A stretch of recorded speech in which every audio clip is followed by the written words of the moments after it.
पाकिस्ताननं आज होणाऱ्या शांतता बैठकीचा अधिकृत लोगो जारी केलेला आहे। या लोगोमध्ये इस्लामाबाद टॉक्स असा ठळक उल्लेख असून शांततेचं प्रतीक कबूतर आणि इस्लामाबादमधील फैसल मशिदीच्या चित्राचा देखील समावेश आहे। या माध्यमामधून पाकिस्तान आंतरराष्ट्रीय स्तरावरती आपली प्रतिमाही सुधारण्याचा प्रयत्न करतोय। मात्र या बैठकीमध्ये प्रत्यक्षात शांततेच्या दिशेने ठोस पावलंही उचलली जातात का, याकडेच आता सगळ्यांचं लक्ष आहे। इराण अमेरिकेची इस्लामाबादेत आज चर्चा। रात्री उशिरा इराणच्या शिष्टमंडळाचं इस्लामाबादमध्ये स्वागत, तर अमेरिकेचे उपाध्यक्ष JD व्हान्स चर्चेमध्ये सहभागी होणार।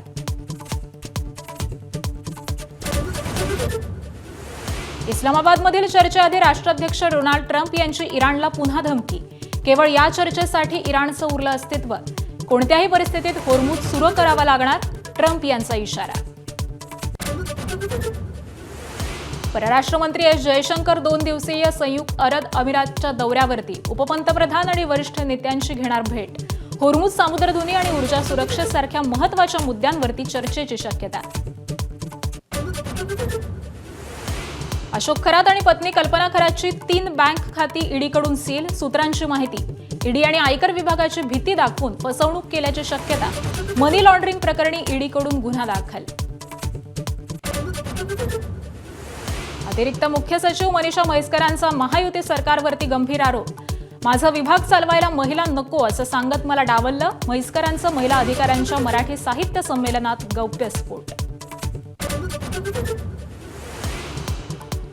महात्मा फुलेंची आज जयंती। संसद भवन परिसरामध्ये राष्ट्रपती, पंतप्रधान, विरोधी पक्षनेत्यांकडून अभिवादन। अभिवादनानंतर पंतप्रधान मोदी आणि राहुल गांधींची चर्चा। गगनयान मिशनद्वारे अंतराळात भारतही अंतराळवीर पाठवणार। वायुदलाच्या मदतीनं इस्रोची गगनयान क्रू मॉडेलची यशस्वी एअरड्रॉप चाचणी। Video share. राजस्थान रॉयल्सचा रॉयल चॅलेंजर्स बंगळुरूवरती विजय। वैभव सूर्यवंशीची पुन्हा 26 चेंडूत 78 धावांची स्फोटक खेळी। आरसीबीला 90, राजस्थानचा सलग 4था विजय। एबीपी माझा, उघडा डोळे बघा नीट।